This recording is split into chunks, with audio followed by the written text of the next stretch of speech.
I would pick long overdue. I figured you would. Yeah, because honestly, I'm responsible for that too. I'm part responsible for that. You know what I mean? Like I'm partially part of that problem. Wow. Yes, I am. I'm partially part of that problem because I was part of the problem of not being able to help get us over the line from 2010 to 2019. Okay, but I have to assess, unlike you, I'd have to assess the performance. For example, you're part of the problem. I believe that Aaron Rodgers was a bigger part of the problem than you. Well, we all played a role in it. Yeah, that's the thing. Like, this is a team game. It is. Right? There's 11 guys on the field. Mm-hmm. Regardless of how I played, I might have played great in the playoffs. I don't know how. I mean, I'd have to go back and rewatch all those games, but there was probably I probably had a handful of plays in those games that if I would have done better, we could have maybe gotten a better result on a play. Maybe we got a first down. Who knows, right? Mm-hmm. But everyone has their hands in those playoff losses. Everybody. So true. For me, I look at it as long overdue because I was part of those teams that didn't get it over the line. So I mean, that's the way I look at it. Sugar-free. 1-800-990-3776. The Carbless Talk and Text line. Less is more. Always love calls, questions.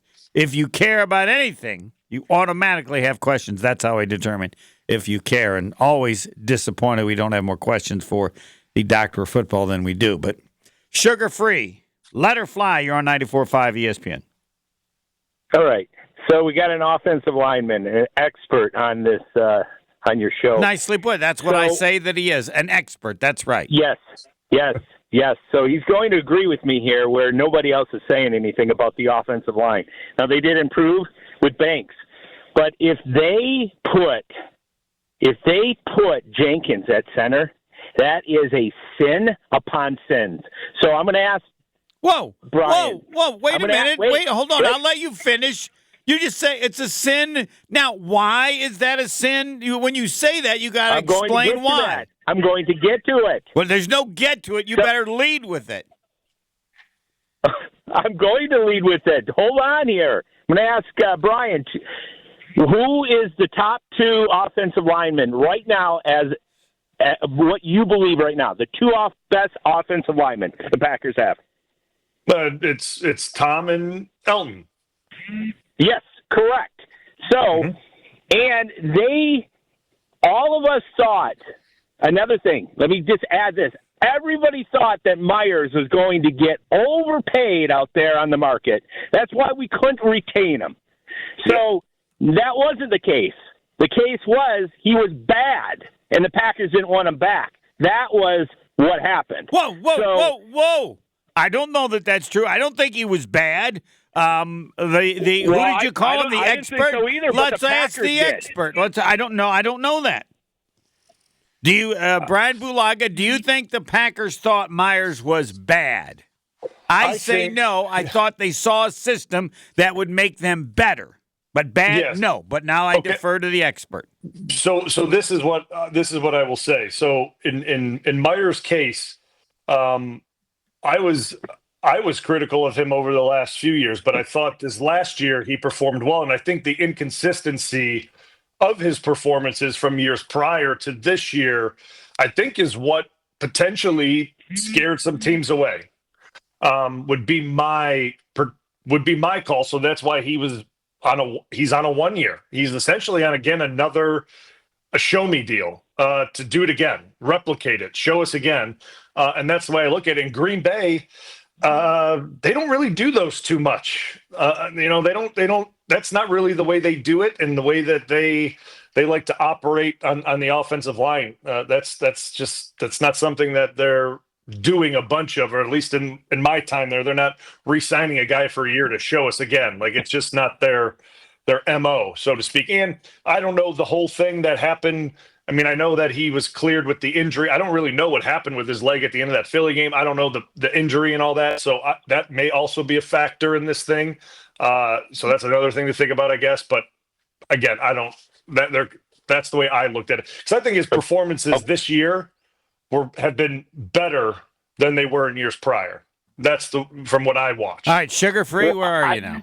I agree. I agree with everything Brian said, but the Packers showed, even though you say, Brian, that they don't do that, they don't sign him to a 1 year. Why would you not sign him to a 1 year at 3.5 and make sure that he's starting? You tell him he's starting, and if he loses, and he may lose his job, but you're going to pay him more than 3.5. Wait, hold on. I'm not the expert, but I'll tell you why. You know the reason why sugar-free. They wanted to be better. They thought Jenkins could be an outstanding center, and they Jenkins, brought a guy in a guard. Hold on, let me finish. You're just like Homer. Oh, wait. I am Homer. Yeah. All right, that's what they believe. They believe by the amount of money that they're paying that guard that those two improve the team significantly, and part of that is the belief of how good a center Jenkins would be. Myers wasn't bad. Jenkins is much better. Not. Hold on. All right, expert. We will let you get. We will let you get to the point. You can't hold on. You can't just throw stuff out and not have it be challenged. I have to set hold it on. up. Hold on, I expert. have to set it up, Homer. I'm fine. Yeah, you set it up. Takes forever. All right. Okay, now the expert. next Hold on. thing. We'll get to it. Expert, Okay. where are you on the discussion Sugar-Free and I had about what the Packers are doing? I mean, I think that's what it seems like they're coming. That's what they're looking at. They're thinking that Elton is going to improve them at center more than what they currently had. And I mean, you don't pay a guard $77 million if you don't believe that moving the current left guard to center isn't going to improve the line dramatically, because that's what that move tells you. And they're certainly not going to move Elton to right guard to replace Sean Ryan and move someone else into center. They're just not going to play those gymnastics with it. That's just why? Because they're not going to. Well, you just said, Brian, you just said the two best offensive linemen are on one side and the other side. They're one side of the line and the other side. So now you're going to move Jenkins, who is the best on the left side, into center, and now your left side, and if you put Banks at right, your left side is now weaker. Who are you playing at? You're going to put Ryan in next to Walker, and no. Sean Ryan's staying at right guard next to Zach. I'm sorry. Yeah. Tom's. Yep. Next to Tom's. Okay. Yep. But the thing is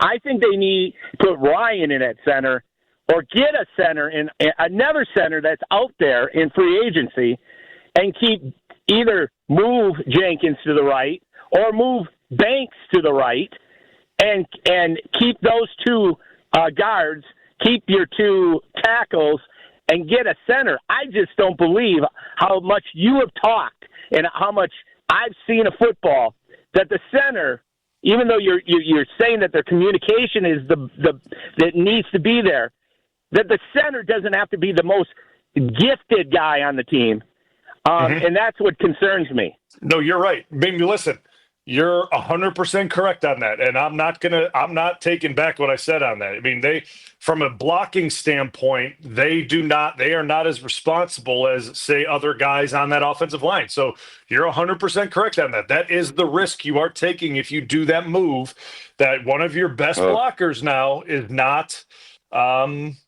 as responsible as he normally was playing one of the guard positions and blocking guys one-on-one. So yes, you're 100% correct on that. That's a risk that they're taking. Yep. So and the last thing, if we see a center taken earlier than you think in the draft, then I will applaud that. So that's all I got. So here's my question for you before you go. What are we doing with Jordan Morgan then? Well, he's going to have to be a fill-in there. He's going to have to be a fill-in right now, or he's going to take Ryan's spot. I mean, that's what I believe, guard. Right? Yeah, right guard. I mean, correct. Or is he going to go play left tackle? I can help both you guys out. All of those are now options, which they really like. I just don't like Jenkins at center. That's all I ask. No Jenkins at center. Well, you're wrong. They like him at center because of who was available at guard. They clearly like the new guard, right, expert? Otherwise, they wouldn't have paid him all that money. They like him a lot. Yeah, Yes. I mean, Sugar Free makes the point, and I've made the point a bunch before about the center position, as important as it is for communication, and obviously I played with great centers and how good they were. The truth of the matter is they are not as responsible, like I've said, for blocking one-on-one and when they're reach blocking shades and digging guys out and in the run game, that's very vital and important. But in the pass game, which I believe, when you have a quarterback that makes $55 million a year, at the end of the day, that is the most important thing, is keeping him upright. Maybe they think the running game is more important, not as important, but more important, and they have improved that aspect of the offensive line. They 100% can. Yeah. I mean, they could certainly say that back at me and they would probably not be incorrect. So, right. But mean, I don't know that they would do this unless that was part of it, right? They must.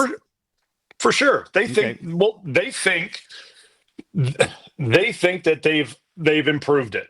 They think they've improved it. And I'm not going to sit here and say that they haven't, right? Like, I can't say they haven't, because Elton is a hell of a player.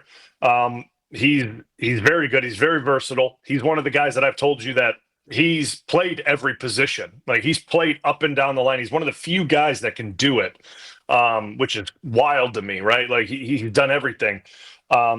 But it does, it is the thing that if you move him out of a spot where he is a guy that you can leave one-on-one for a whole game and he's not, he doesn't have to do that and you have someone else do it, does that create an issue at some point? That's the only thing that, essentially Sugar Free saying, and that, I agree with that, but that's a valid point. So that's something that we'll have to see. But again, I think they trust the new guard they signed. I mean, again, they have to with that type of money. And they trust Jenkins. Yes. Anywhere. Yeah. Yeah. All right. We will continue with the expert, Bryan Bulaga, the doctor of football. Now he's the expert. There are just so many titles for him. Gruberlov says Thanalysis Live is back March 29th at Potawatomi Casino Hotel.